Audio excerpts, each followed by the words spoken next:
Welcome back. In this video, we are going to look at activity ratios.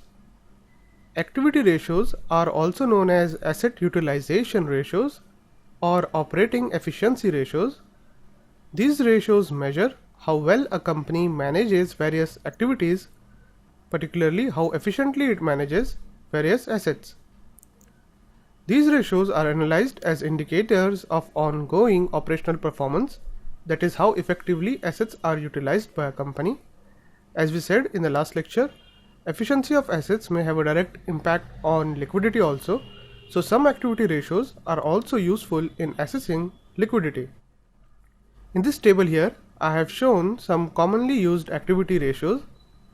The table shows what item should be used in the numerator and what item should be used in denominator of each ratio. Activity ratios generally combine information from the income statement in the numerator and information from the balance sheet in the denominator. Income statement measures what happened during a period, whereas balance sheet shows condition at the end of the period. So to judge the performance during the period, it is important to take into account data both at the beginning of the period and end of the period, so that we don't end up giving importance to only the performance of the current period. Hence, it is common to use average balance sheet data using the end of the period values and the beginning of the period values instead of just using the end of the period value. So for example, in order to calculate inventory turnover, an income item cost of goods sold is used. This item essentially is cost of inventory that has been sold.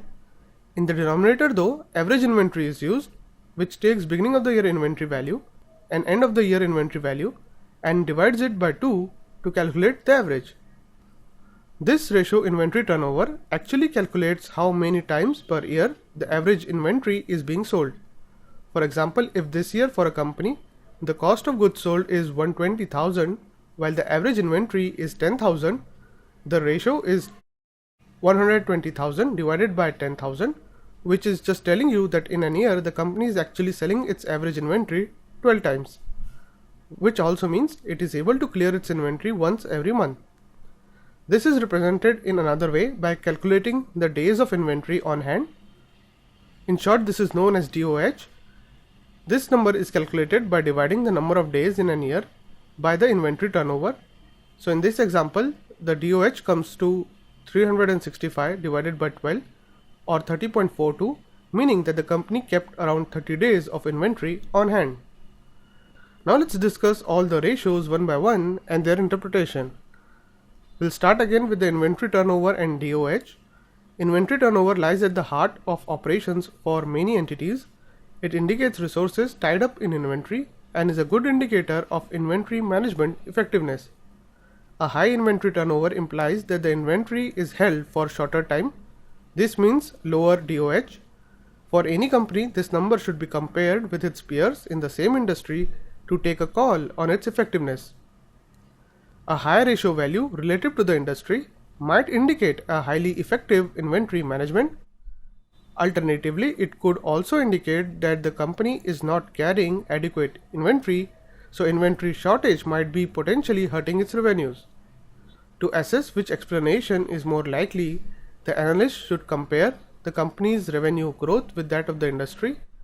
Slower growth combined with higher inventory turnover could indicate inadequate inventory levels. However, revenue growth at or above industry level might indicate that higher turnover is a result of greater inventory management efficiency. A low inventory turnover ratio relative to industry might be an indicator of slow moving inventory, maybe due to technological obsolescence or a change in fashion. In the next video, we'll look at some more activity ratios.